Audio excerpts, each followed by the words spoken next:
ये है Namsai golden pagoda temple.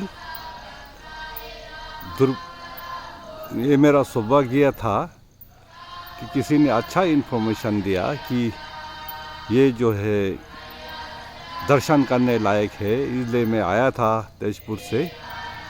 तो अभी शाम का जो है बनते लोग जो है अंदर पूजा कर रहे हैं और ये जो है इतना सुंदर दृष्टि,